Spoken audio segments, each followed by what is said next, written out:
It has been a long time coming. It has been a long time coming.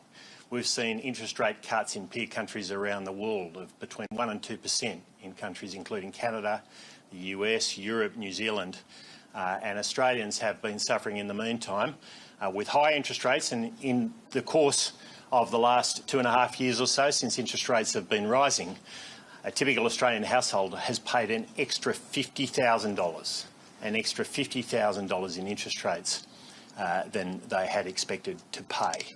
And that has been a huge impost, of course, on Australian families who have been doing it very, very tough. Now, despite the welcome cut today, it's a long journey back to the standard of living Australians had when these interest rate increases began. We've seen 12 interest rate increases under Labor and one down now, but we've also seen the biggest collapse in living standards in our history. It has been completely unprecedented.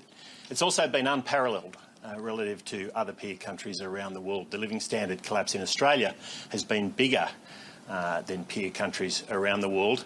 And indeed, in the forecast today from the Reserve Bank, there is a downgrade in living standard forecasts. Despite the interest rate cut, the Reserve Bank is expecting that living standards will be worse than in their previous forecasts, and this is more pain for Australian families. The journey is far from over here. The journey is far from over. Let me make a critical point about how we've got to where we are. Australian families have done the hard work here, and they deserve this interest rate increase because they're the ones that have done the work. To get interest rates down, demand has to come into balance with supply, and we've seen rapid growth in public demand, rapid growth in government spending, but indeed we've seen households tightening their belts. Households have had to tighten their belts because governments haven't tightened their belts. And the fact of the matter is households have had to do the work, and we see this every day. We see it in the living standard outcomes that I described a little earlier. Now, Labor's own forecasts don't get us back to the living standards that they inherited back when they won the election in 2022. They don't get us back to those living standards until 2030. With further downgrades today, it's a long way back to where Australians were when Labor came to power. And we know that the critical issue now for government is to accelerate that pathway back, accelerate the pathway to restoration of Australian standard of living that they had when the interest rate increases began.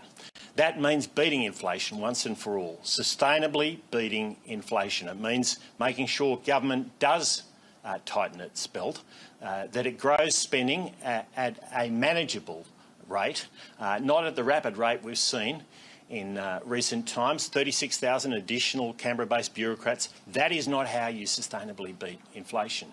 It does mean boosting growth and making sure there isn't red tape being wrapped around small businesses who are trying to invest and create jobs, take risks, all the things that businesses have to do to create opportunities for themselves and for all Australians. It does mean making sure we've got cheaper, more affordable energy for all Australians, getting the underlying cost of energy down in this country. And it does mean, of course, making sure that there are affordable homes for Australians, breaking those infrastructure bottlenecks as we've outlined with our $5 billion fund to make sure those critical bottlenecks that are holding back the supply of housing are fixed and we get that supply really moving. We have had a very, very tough 2.5 years for Australian families. Australian families are poorer than they were 2.5 years ago. We cannot afford another 3 years like we've seen over the term of this parliament.